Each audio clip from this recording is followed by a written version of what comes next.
Oi pessoal, estamos aqui para ver sobre a baleia, como funciona esse local, como funciona a baleia em si.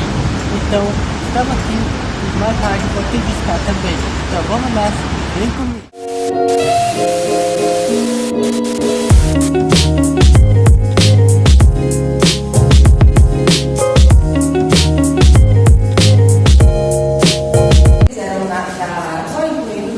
Depois eles foram para a terra, que aí só que a baleia ela fez o caminho inverso, ela foi da água para a terra, só que depois ela voltou para a água, por conta da disponibilidade de alimento e outras questões como predadores. E quando ela era no mar terrestre, ela era desse tamanhozinho aqui, ela parecia muito com um cachorrinho. Então ela tinha patas dianteiras, ela tinha um focinho e tudo aquilo, ela desse tamanhozinho. Só que depois de milhões e milhões e milhões e milhões de anos, ela foi se diferenciando, ela foi perdendo as patas, ela foi criando a nadadeira caudal. E hoje em dia a gente tem essa divisão. Foi criado o grupo dos cetáceos, que é dividido entre golfinhos e baleias. Você sabe a diferença de golfinhos para baleia? Não. A diferença é que, assim, a grande diferença é que os golfinhos eles são grupos odontocetos, então eles vão ter dentes, e o grupo das baleias, que são grupos misticetos, ela vai ter barbatanas. É isso daqui que tem dentro da boca da baleia. Você perguntou? As baleias não têm dentes, ela tem isso daqui dentro da boca, porque ela é um animal filtrador. Então, como que fica isso dentro da boca da baleia? Não consigo imaginar. Ela tem 250 pares de barbatanas. Nós temos 32 dentes. Ela tem 250. Tá, mas ela fica como se fosse um dente? Como que ela fica? Isso. Cadê? Deixa eu mostrar. Vocês não têm. Tá. Mas aqui, ó. Fica desse jeitinho aqui. Eu vou mostrar lá dentro. Tá. Pra ver direitinho. Mas fica desse jeitinho. E assim, depois disso, tem os outros dos misticeiros. Mas dentro do grupo dos misticeiros tem várias baleias, como a baleia azul, a baleia jubarte e outras espécies de baleias. A orca não é uma baleia. A orca é muito mais parecida com um golfinho, porque ela vai ter dentes. A cachalote também, a cachalote é muito mais parecida com um golfinho, porque ela vai ter dentes. Ela é um grupo dos odontocetos. E hoje em dia a gente tem 3 espécies de baleia franca. Elas se dividiram cerca de 900 mil anos atrás. Assim, eu falo, mas parece uma coisa muito rápida. E não é, passou milhões e milhões e milhões de anos até eles se diferenciarem nisso. E a gente tem um ancestral, a gente tem um primo da baleia franca, que é meio que algo mais próximo do que ela poderia ter sido se fosse um animal terrestre, que é o hipopótamo. O hipopótamo é um animal subaquático, que ele consegue ficar até 20 minutos embaixo d'água. E ele é o mais próximo da baleia franca hoje em dia. Que legal. E hoje em dia a gente tem 3 espécies de baleias francas. Elas se dividiram e então elas já são diferentes entre si, elas não se parecem mais, elas já têm a carga genética muito diferente. Mas elas não se encontram por conta das correntes oceânicas. Então, enquanto uma vai estar aqui se reproduzindo, a outra vai estar aqui se alimentando. Então, ela sempre vai ter esse fluxo, que elas nunca vão se encontrar. Nem essa com essa, nem essa com essa, e assim vice-versa. Então, a gente tem a do Atlântico Norte, que é lá nos Estados Unidos, Canadá. A gente tem a da Ásia, e a gente tem aqui do Hemisfério Sul, que é a nossa planta austral. Ela vive todo esse Hemisfério Sul, só que ela é mais frequentemente vista aqui na América do Sul. E assim, por conta da caça, esses animais eles estão muito ameaçados de extinção.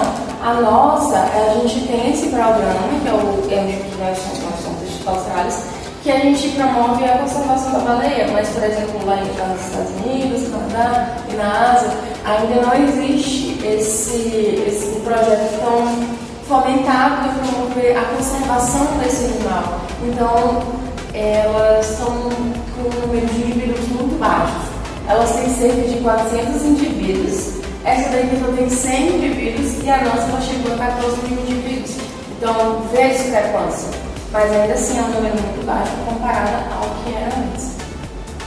E você perguntou como é que fica as barbatanas? As barbatanas ficam assim, ó. Fica em cima da mandíbula dela, na parte de cima, e ela usa para comer, por exemplo.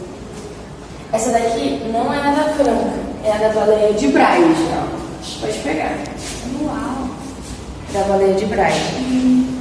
Aí são cerdas queratinizadas, cerdas ou barbatanas. Então, isso daqui é muito parecido com a nossa unha e isso daqui com o nosso cabelo. É queratina, o material do nosso cabelo. Então, ela fica assim, né, na boca dela. E a água entra por aqui e o alimento fica aqui, ó. Que fofinho. Fazia ideia disso, Pedro. Mas aí, o que ela come? O que vocês acham que ela come? Eu acho que eu sei. Ela não pode ver, vocês viram. Pode perguntar. O que vocês acham que ela come? Come peixe. O que dá mais?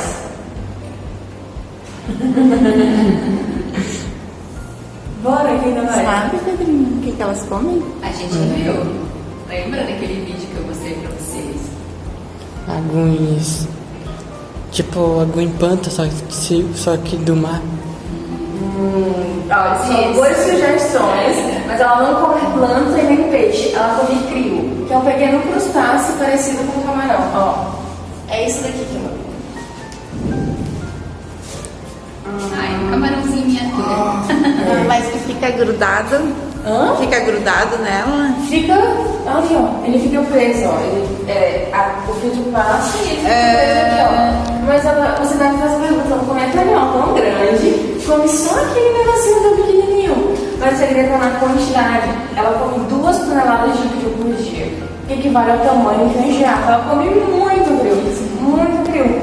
E para poder conseguir manter a camada de gordura dela, porque embora a baleia franca não seja a maior espécie de baleia, ela tem a maior camada de gordura, porque ela faz migração, e eu vou explicar isso para vocês já. E o crio, ele é muito rico em ferro e nitrogênio, e o que é uma coisa muito importante que eu vou puxar na memória de vocês um pouquinho para lá. E assim, esse crio, ele não tem aqui. O crio só tem na Antártica. Então ela fica todo esse tempo que ela está aqui sem se alimentar, porque depois do crio ela não come peixe, ela não come água, ela não come nada. Só o crio e o copérculo, mas o copérculo Então ela só se alimenta lá. Isso. Produz aqui. Aí, só que assim, a baleia franca ela tem um ciclo trianual. O que isso quer dizer? Que a baleia franca que vem esse ano não é a baleia franca que veio ano passado, não é a baleia franca que veio ano retrasado. E a baleia que vem esse ano não vai ser a mesma baleia que vai vir no próximo ano, vai ser outra baleia diferente, por conta desse ciclo trianual. Porque em um ano ela vai estar acasalando, no outro ela vai estar recebendo filhote, aí depois ela vai passar um ano amamentando, aí depois que ela vai voltar para cá para repetir isso mesmo ciclo. Então ela nunca vai vir, nunca é a mesma baleia franca que vai vir nesse ano, ela vai ter esse intervalo de pelo menos 3 anos. Mas por que ela vem pra cá e não vem pra outro lugar? Vocês sabem me dizer? Não. Porque aqui é o paraíso. Como é que ela sabe disso? É instinto baleístico. Mas eu não conta. Ó, isso daqui é representação de camada de gordura de uma baleia adulta, não é de verdade. Mas olha, essa aqui é de 40 centímetros. E esse daqui é a camada de gordura de um filhote. Um filhote nasce somente com essa camadinha de gordura. Então ele não conseguiria sobreviver nas águas antárticas. Ele morreria de frio lá. Então é por isso que ela faz essa migração toda. Ela não tem um filhote lá na Antártica, porque ele morreria de frio, então ela procura águas mais quentes. É um animal muito inteligente que ele vai procurar águas mais quentes para ter o seu filhote. Nós somos os escolhidos. Ainda bem, para ela ter o filhotinho dela. Mas eu peguei quando eu falei 30, mas o bebê se alimenta, ela dá de alimentar não há para o filhote dela. O filhote dela, ele mama cerca de 200 litros de leite por dia. E tem cerca de 40% de gordura a mais do que o nosso leite. Só é 10% mais gorduroso. Mas assim, como é que ela consegue dar de mamar para um bebê se ela não está se alimentando aqui? Mas é por conta da reserva energética. Ao mesmo tempo que a gordura ela consegue servir como isolante térmico, como flutuabilidade do animal, ele também serve de reserva de energia. Então a mãe metaboliza parte da energia dela para dar de mamar para o filhote. Então ela meio que dá uma parte dela para o filhote mamar. Então ela tira tudo dela para dar para o bebê. Então é por isso que não tem adultos saltando com muita frequência, porque ela está sem se alimentar aqui. Ela fez uma migração lá da Antártica para cá. Ela tem que fazer de novo, ela está exausta. Então o máximo que ela pode fazer é ensinar o filhote dela a fazer isso. E aí quem vai saltar mais é o filhote. O filhote ela ensina tudo pro filhote. Ensina o filhote a saltar, a bater na cadeira peitoral, a bater cauda, ela ensina ele a fazer tudo. E uma coisa que eu acho muito bonitinha é isso daqui, ó, que ela fica de barriga pra cima e as mãozinhas pra cá. Pra evitar a amamentação, porque às vezes o filhote quer mamar demais. E às vezes o filhote fica em cima dela, ele coloca a cabecinha dele em cima da cabeça dela, em cima da cadeira caudal. Eu acho lindo, muito bonitinho. Você já chegou a ver isso, não é? Sim, é muito bonito. Tem uma hora, porque assim, a nadadeira peitoral é meio que um trapézio. Ela não é assim, ela não é uma hélice. A hélice é a cauda, a nadadeira caudal.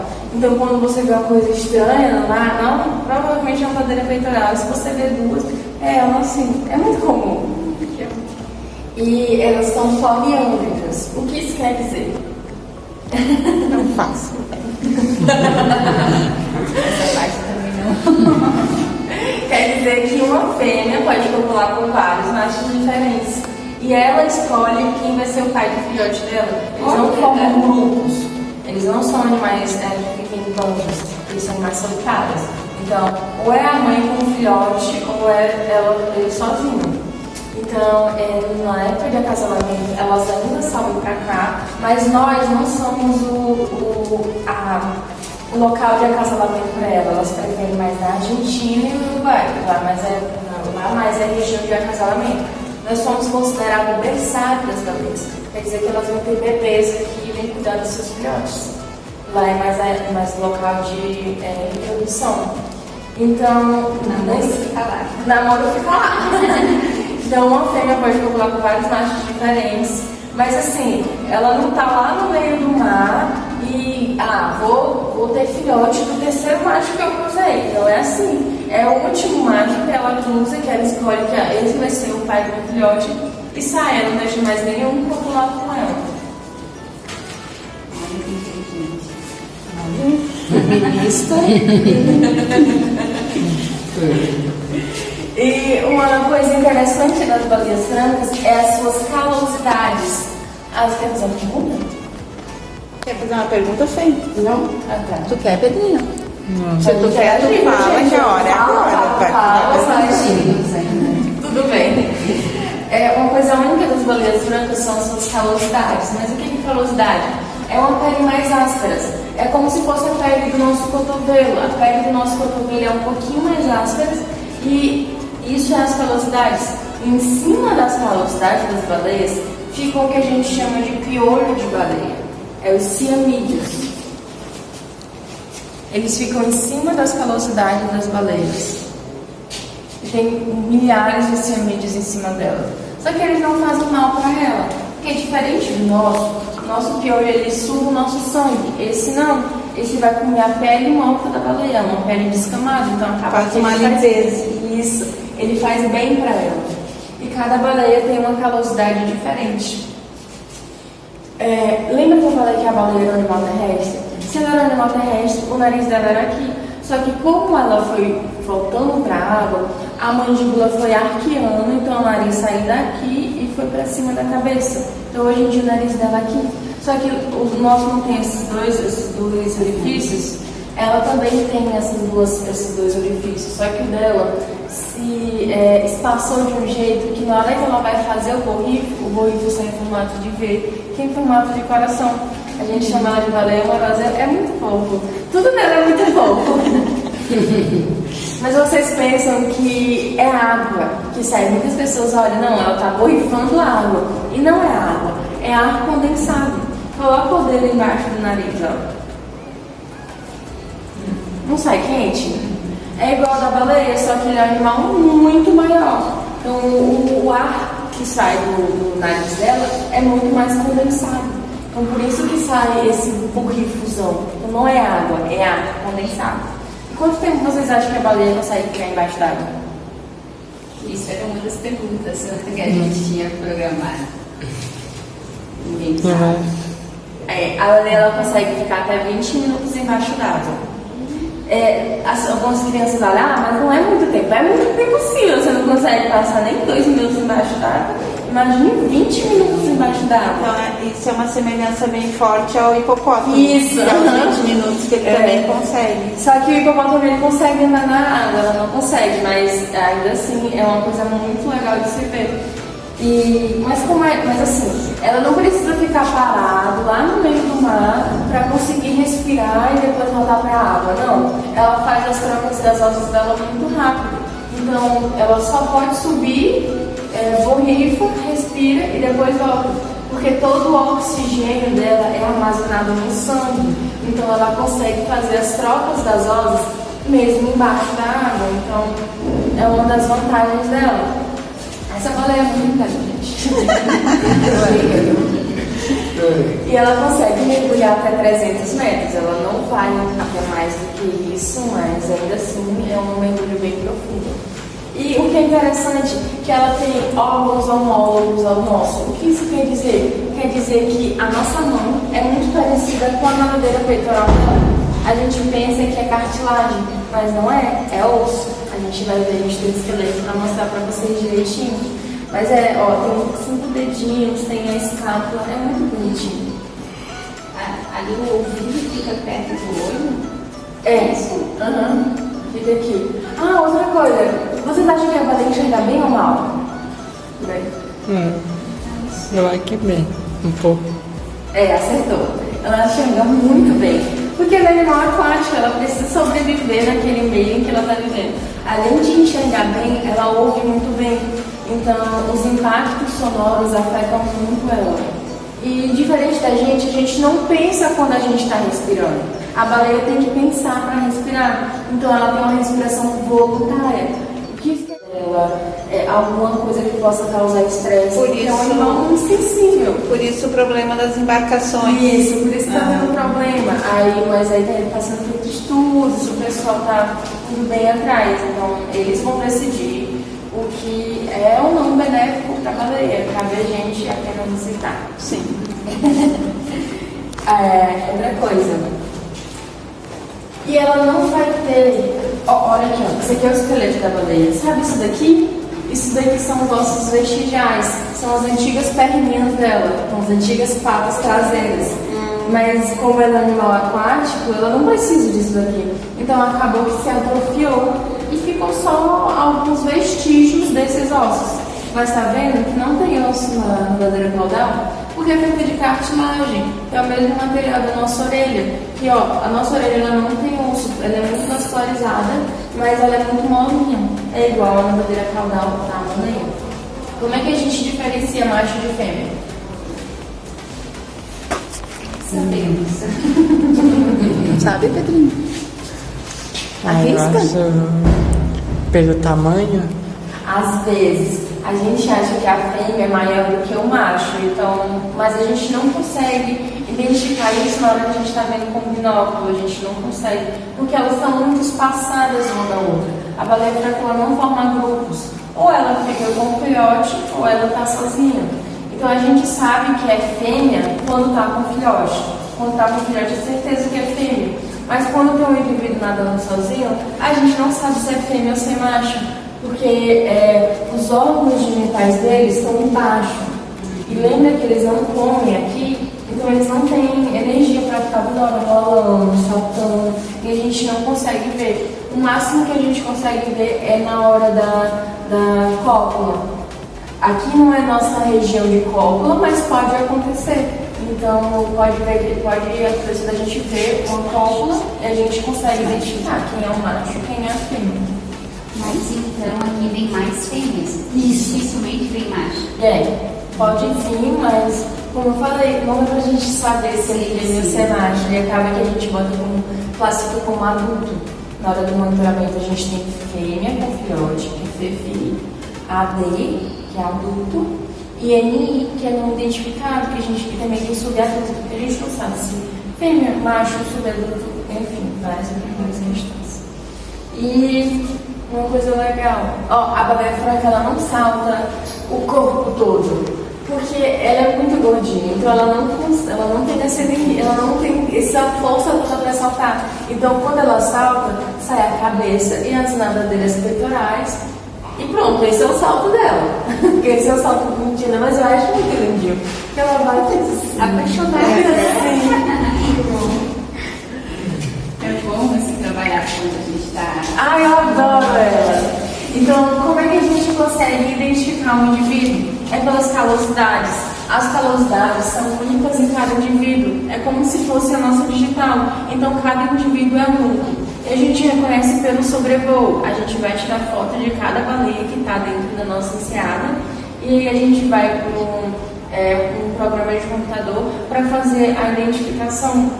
Então essa daqui é a Jane Dot, é a baleia que ela é muito fiel, porque ela vem todos, a cada 3 anos pra cá. E ela não, olha, tá vendo como não tem diferença das calosidades? Ela não muda de jeito nenhum. Então, ela também não apresenta marcas de idade, não pode oferecer o quanto que for a calosidade, não vai mudar. E que é muito legal. A pessoa que é nada detalhista, eu não sou, na verdade, eu não saberia dizer que é a mesma. Mas ó, olha, ó, é muito parecida as marquinhas. Então a gente consegue identificar tanto pela calosidade, quanto se ela tiver mancha aqui ou aqui na barriga, a gente consegue identificar. E ela tem uma questão que a gente chama de semi-albinismo. As baleias elas podem ter filhotes semi-albinos, mas eles não ficam brancos ao longo da vida. Eles vão perdendo, eles vão ganhando um pouco mais de cor, porque a pele. E elas recebem algum tipo de identificação? Recebem, mas a gente não cola nelas. A gente vê mesmo pela coloração. Então todo ano a gente faz sobrevoo, a gente faz 2 sobrevoos por ano, para poder tirar foto das baleias da nossa enseada. Então, se a baleia retornou, a gente coloca ela no catálogo. Mas se ela não retornou, coloca como indivíduo novo. Entendi. Mas elas não são chipadas, nada do tipo. Tá bom. Não. A gente faz estudos com isótopos estáveis, que a gente pega uma parte da pele dela, coleta uma parte da pele dela para estudo, mas a camada de gordura dela é muito grande, então acaba que ela não sente, porque os nervos estão embaixo. Então essa amostra de pele que a gente pega não faz mal para o corpo animal, não faz mal nenhum. Na Argentina eles fizeram esse estudo, eles colocaram um rastreador nela, só que acaba que a gente ainda não tem uma tecnologia muito avançada para isso, e como é um animal que se estressa muito rápido, se ele ficar estressado, ele não respira. Então a gente preza muito mais pelo bem-estar do animal. Eles colocaram lá algo que sai rápido, com 19 dias já caiu. Mas mesmo nesses 19 dias ela nadou pra carne. E a maioria dos animais que nascem sem albino são machos. A gente tem essa certeza. Mas esse ano aconteceu uma coisa muito legal, que a gente registrou uma fêmea semi-albina. Foi a primeira vez que a gente registrou essa fêmea semi-albina. E como é que a gente sabe que era uma fêmea? Isso, muito bem, por conta do filhote. A gente viu ela com o filhote. Talvez o bebê não nasce também, sim. Pode ser. Mas o filhote ele não era semi-albino, ele era coloração marrom. Aí a gente viu que ela era semi-albino porque ela era toda cinzona, assim, né? Haja protetora, hein, Pedro e Mário? Eu tô vendo. E ó, é assim que as baleias nascem. As baleias nascem pela cabeça, elas nascem pela cauda.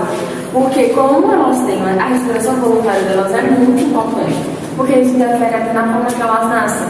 Imagina se acontece algum problema com o bebê e, sei lá, ele fica preso, se ele nascesse pela cabeça. Então ele morreria. Aí, essa foi uma adaptação evolutiva das baleias que fizeram elas nascerem pela nadadeira caudal. Aí depois é que sai a cabeça e fica tudo bem com o filhote. Olha que bonitinho. Tinha uma pessoa aqui, só que acabou que o visitante quebrou. Mas era para mostrar o tamanho de uma fêmea. Ela pode chegar até 18 metros. O tamanho de um filhote, que ele já nasce de 5 a 6 metros. Ele já nasce muito grande. E o tamanho de uma pessoa ficaria bem aqui, ó. Olha a diferença.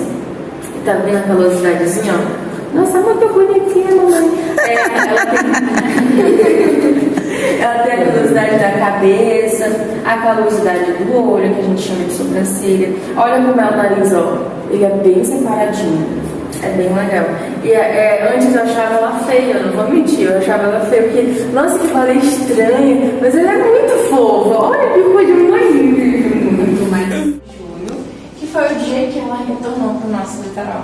Então a gente tem um evento que é o Sunset de início, que é dia 31 de julho, e o Sunset de encerramento da temporada, que vai ser dia 2 de dezembro, então vocês estão convidados, tá?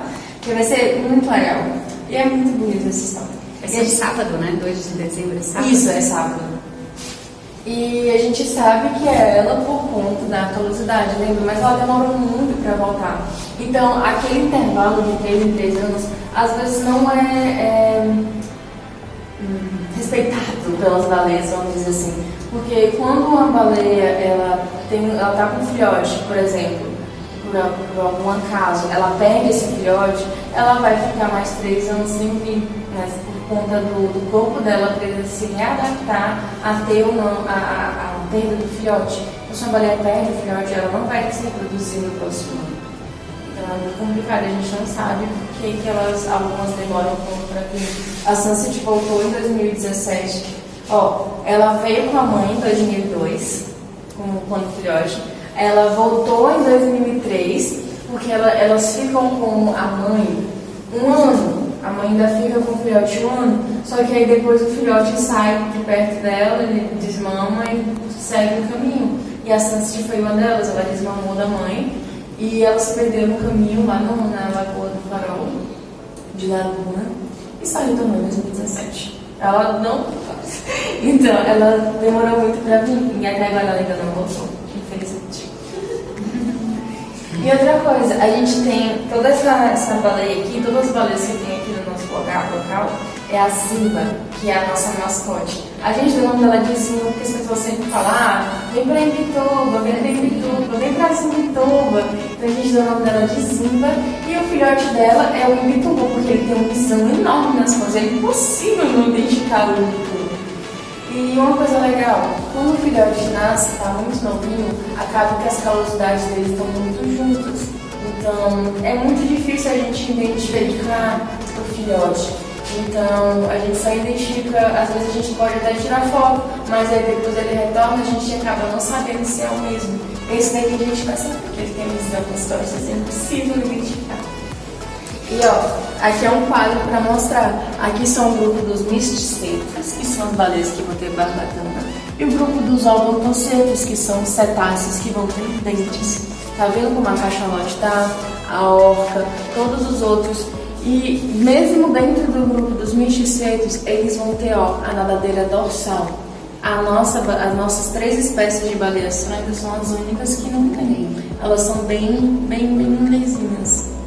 Mas não é muito diferenciado, porque acaba que eles usam mais para hidrodinâmica e ela nada não interfere na hidrodinâmica dela. Até um tempo atrás, a caça ela veio com os portugueses. Então foi uma caça muito desenfreada, que começou lá em 1602. E naquela época a gente tinha de 70 a 90 mil indivíduos. Era muita baleia. E ela se estendia até a costa da Bahia. Ela tinha a baleia furacada dela na Bahia. Então foi uma caça tão desenfreada que o número de indivíduos baixou de uma década para outra. E deu que em 1973 a baleia franca foi considerada extinta na costa brasileira. Mas é porque não tinha mais baleia de jeito nenhum, não aparecia mais. Então, a última, em 1990, na década de 70, foi feita a lei que proíbe a caça de cetáceos, de baleias. Então, hoje em dia não pode mais caçar baleias. Mas a última estação baleeira que teve, a última caça de baleia que teve foi aqui no Imbituba. Eu não sei se vocês já foram lá no Museu da Baleia. Eu já fui, mas eu não sei. O cocodelo é muito rico em minerais e ela serve como agricultora dos oceanos. Quando o cocodelo ele vai servir de nutriente para o solo, que vai fazer com que o fitoplâncton cresça, com que o zooplâncton cresça, que vai ser alimento para o crio, que vai ser alimento para o peixe, que vai ser alimento para o pinguim. Então é uma série de cadeias que vai ser influenciada pela baleia franca. Até mesmo a orca, ela é beneficiada pela baleia franca e a orca é um predador de topo. A orca pode predar, inclusive, a baleia franca. Então, assim, e é um animal que promove muita liberação de oxigênio. Mas como assim? Lembra do fitoplâncton e zooplâncton? Eles promovem muita liberação de oxigênio. Hoje em dia, a gente sabe que não é mais a Amazônia que é o pulmão do mundo, são os oceanos. Os oceanos, eles promovem muito mais liberação de oxigênio do que as árvores, vamos assim dizer. Então, além de ser um animal que ele retém muito carbono depois que morre, mesmo depois que morre ainda tem um papel, ele é um animal que consegue fazer com que plantas que liberem o carbono cresçam. Então, assim, mano, é incrível. Então, na época se a gente começar a caçar as baleias de novo, não vai ser só ela que vai ter a população diminuída, mas diversas outras espécies, incluindo nós, porque nós também nos alimentamos com produtos do oceano. Então, acaba que é uma série de uma cadeia mesmo que vai caindo que nem um dominó. E, deixa eu ver aqui. Uma coisa legal que eu falei, que as baleias elas vêm pra cá para cuidar das vidas delas. Mas por que elas escolheram aqui e não outras cidades? É por conta das nossas costas, que elas vão ser todas protegidas, ó. Todas as enseadas elas vão ser protegidinhas aqui, ó. Então os predadores eles acabam evitando, porque predadores são animais oceânicos. Ela não vai ter predador, ela não vai ter macho, como a Daniela. Então por isso que ela fica aqui. Outras baleias, para você ver, você precisa entrar num barco e ir lá no meio do oceano. A jubarte, os estudos com a jubarte são feitos em barcos lá no meio do oceano. A nossa a gente consegue ver daqui. É uma baleia muito boa. A gente gosta de falar que ela é uma baleia muito acessível, que a gente consegue ver ela olho nu. É um animal muito grande e fica bem pertinho porque as ondas estão quebrando. E elas têm uma incidência maior na ribanceira e na ibiraquera, porque são águas mais quentes. Então, além de toda a nossa enseada ser mais quentinho, a ribanceira e a ibiraquera são o local preferido delas. Vocês têm sempre baleia na ribanceira. Então, se vocês quiserem ver baleias como ribanceira, tem certeza que vai ter baleia lá. E acho que eu não falei, mas é um animal migratório. Ela vem pra cá para se reproduzir, mas qual é o tempo que ela fica se reproduzindo aqui? Você sabe dizer? Elas ficam de julho a novembro. Então, de julho a novembro, elas ficam aqui na nossa costa. Depois elas vão embora. Mas o tempo de gestação é 12 anos? 12 meses? 12 meses. Aí ela fica mais um ano cuidando do filhote. Depois mais um ano. Vamos pra... Agora a gente vai ver os passos atrás. Vamos?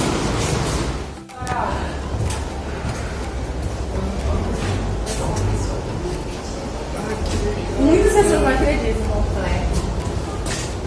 Então, esse animal, eu falei, a Sansa, deixa eu falar esse animal para não provocar o sofrimento dele. Só que quando o animal encalha, o que a gente faz? A gente enterra a carcaça, para a gente interferir o menos possível lá na ecologia. Porque a gente já interfere tanto, mas tanto. Então, naturalmente, ele parou porque estava doente. Então, se fosse uma coisa natural, ele ficaria encalhado lá, a natureza comeria ele da forma que pode. Então, a gente enterra ele o mais próximo possível dele encalha, para a natureza fazer o papel dela. Foi o que a gente fez com isso. Só que a gente botou em pedaços para isso demorar muito tempo. E a gente enterrou. Demorou 3 anos para a natureza conseguir comer a maior parte da cultura. Aí depois a gente pegou pra limpar e demorou um total de 7 anos, demorou mais 3 anos pra limpar e montar.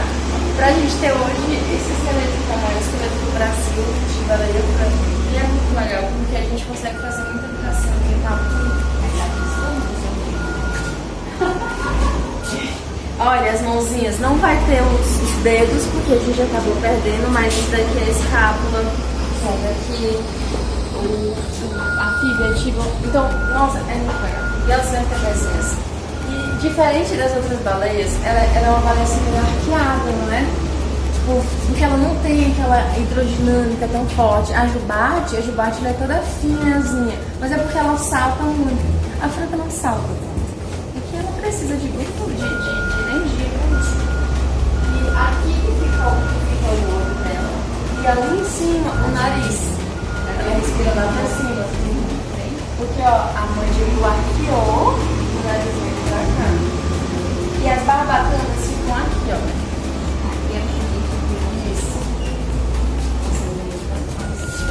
Esse daqui é o crânio de um filhote, esse de um filhote pode chegar quando nasce 6 metros, um adulto até 18.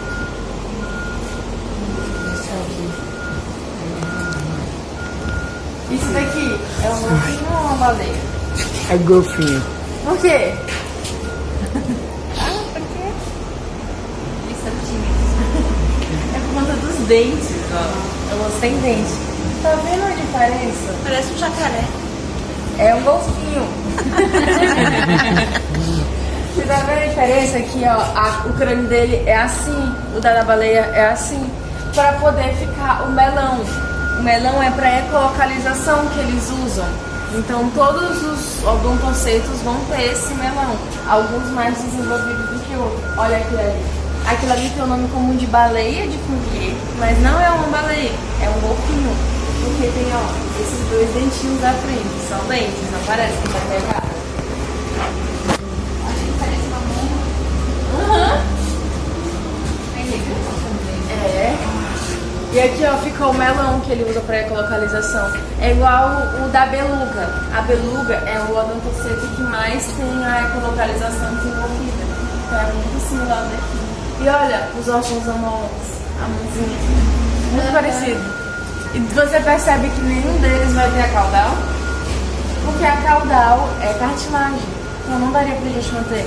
Então se esse esqueleto aqui tivesse a cartilagem, ele ultrapassaria o painel de madeira. E assim, essa baleia é muito maior do que aparenta ser, porque aqui tá só os ossos. Se tivesse a camada de gordura, ela seria Você maior. imagina só aquela camada que mostrou em toda em volta Ela dela. seria maior do que esse daqui. Então é muito legal a gente saber disso, pra gente ter uma noçãozinha do gigante dos mares, que é um dinossauro vivo. Essa água do mar, só que ela vai expelir todo o sal. O rim dela trabalha muito. Se é uma coisa que trabalha na baleia, é o rim dela. Então acaba que ela consegue beber a água normal. Filhote uma baleia pode ter. Só uma. Ela só tem um filhote por vez. Porque ela precisa de muita energia para ter um filhote. Imagina se ela tivesse 2. Ela teria o dobro de trabalho, ela não conseguiria. Então é só um filhote. Eu ouvi, tipo, não sei se é verdade, que tipo, quando uma baleia morre, você tem que ter cuidado porque ele pode explodir. É verdade? Não é verdade. É porque quando o animal morre, acaba que ele entra em estado de decomposição. E como ele é um animal muito grande, esse estado de decomposição acaba acumulando muitos gases. E se a gente não for rápido, ela pode acabar assim, explodindo, mas não é aquela explosão. É tipo uma... Ô Pedrinho, junta mais aqui com ela aqui. Mais, Pedrinho. Mais perto. Chega mais perto. Chega. Acontece mais Isso. no mar. Isso. No mar, porque o animal fica lá nadando no mar. Mas quando encalha aqui, a gente faz massa. Mas não é aquela explosão. Mas pode acontecer. E quando a baleia, tipo, perde o filhote, ele consegue achar novamente, tipo, quando ele faz assim, para achar o filhote derrota. Se caso acontecer. Porque eu não entendi uma técnica. Se caso a baleia perdeu o seu filhote no caminho, ele consegue achar novamente? Consegue. Ela vai atrás, ela não fica sem filhote, ela fica sempre com o filhote. Então, se o filhote sair dela antes de 1 ano, ela vai atrás. Mas se o filhote sair depois de 1 ano, ele está seguindo o caminho dele e se desgarrar, então ela não vai atrás. Mas ele sai de perto dela, se ele sair de perto dela depois de 1 ano, é porque ele quer ficar livre, e se ele sair antes, ela vai atrás dele. Ou ele vai atrás dela. Eles não ficam separados. E se uma...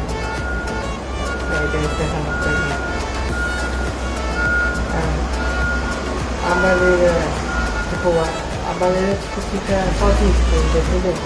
Mas ela dá bem com outras baleias, com outras espécies dela, se diversificam. Boa pergunta. A gente já viu esse ano uma baleia jubarte chegando perto da baleia franca. Elas não são agressivas, elas só protegiam o filhote, mas ficaram perto uma da outra. Elas não costumam ficar próximas, mas se acontecer, elas não vai fazer diferença. Elas vão ficar lá, depois elas seguem no caminho dela. Elas só não vão formar grupos, mas elas podem se dar bem. E com a questão da baleia de ser uma lei Não. Os surfistas, eles nadam com as baleias. A baleia ela é muito dócil, então ela vai nadar, ela tá lá nadando, o surfista vai chegando perto, o surfista pode chegar muito perto, ela não vai atacar. Oi? Respondi tudo? Ficou claro? Sim. Não.